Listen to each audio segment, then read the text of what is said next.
Sabi doon, sabi niya gusto daw. Gusto ka raw ipasama sa clearing. Kasi Ayan po yung maingay. maiingay daw kayo. Nilinis po ang Maynila. It's true. Pinagsabilit ako. Ikaw ang pag-asa ng Maynila. No, I love you. Pero ano masasabi mo sa kapitbahay mo? Gusto ko niyang ipakarga sa truck. Maingay ka raw. Ay, hindi no. Nagpalinis ka tayo eh. It's true. Ayan. Salamat ma'am ha. Thank you, Yorme, sa iyong paglilinis. Ano tong street dito ma'am? Sagrada no? Sagrada. Sagrada Pamilya. So ayan. Mahal na mahal ka namin, Isko. Ang guwapo mo. Ayan. Thank you po. Pinapaayos po ni engineer dito mga kababayan. Yung bangketa, yung mga sagabal pinapatanggal.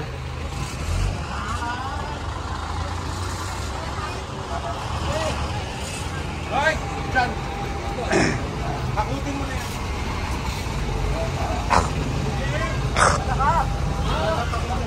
Nga! May naguluhan.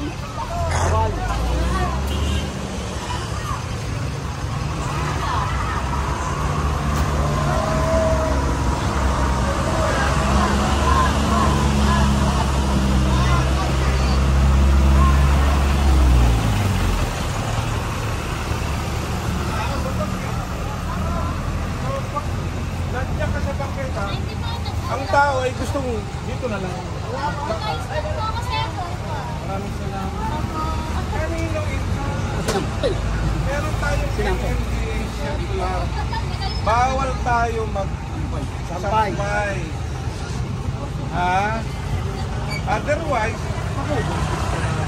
may multa. From now on, gusto namin, wala nang sampay dito. Kung magsampay ka, doon, second dulo. Ha? Ito, kanino to? Kanino to? Sino to? Sino naglagay nito? Ayan, meron pong Masuhin. harang. Oh. Buha ka na maso.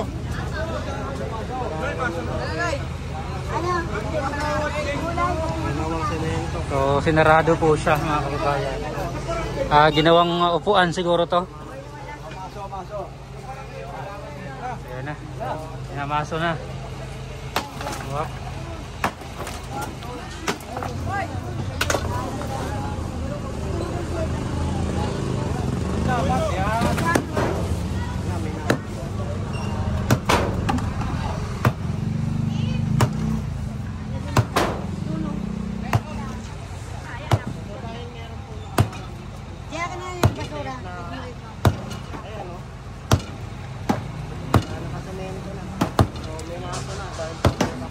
Pati yung isa mga kababayan na nilagay nilang upuan dito sa bangketa ay pinawasak ni Engineer Bulanon dahil hindi na po siya madaanan ng tao. Ayan o.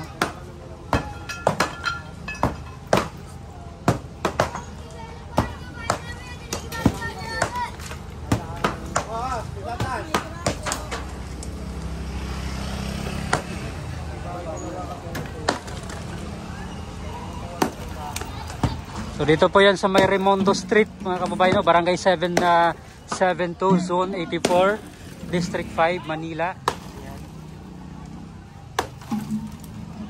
So parang ginawang upuan po nila dito.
Yung mga sinampay nila mga kababayan doon, sinanggal na.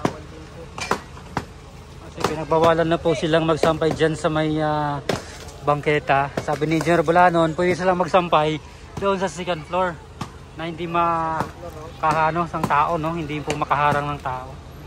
Tapos linisin natin, Brad. Ha? Sige, pareho ko, ha?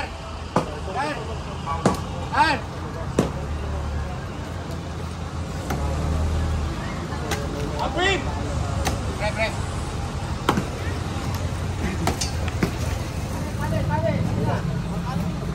Tukod doon. Sige, baba nyo. Siguro nga dito, maluwag dito. Maluwag dito. Hawakan nyo. Dito tali na lang for safety.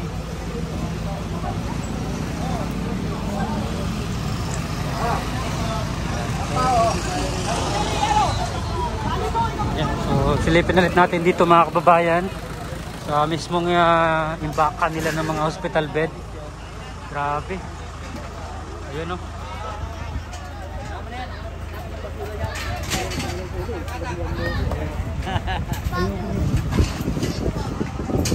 So, nililigpit na po nila.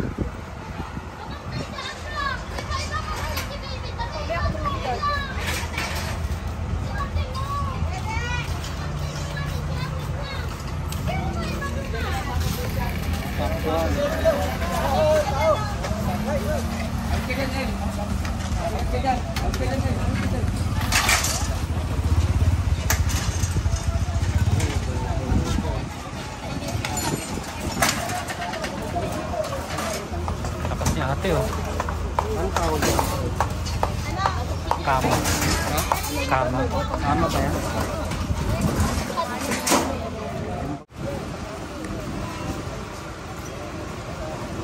So yun po mga kababayan, no? Yung ano nila, pwesto dito pinaayos.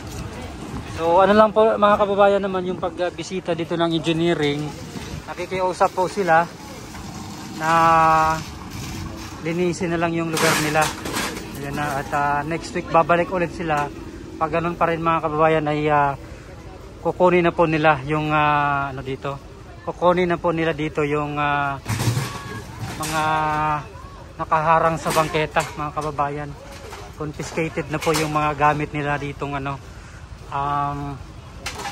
mga nakabalandra dito, at dito nga po nilinis na po, winawalis na nila. Ayan.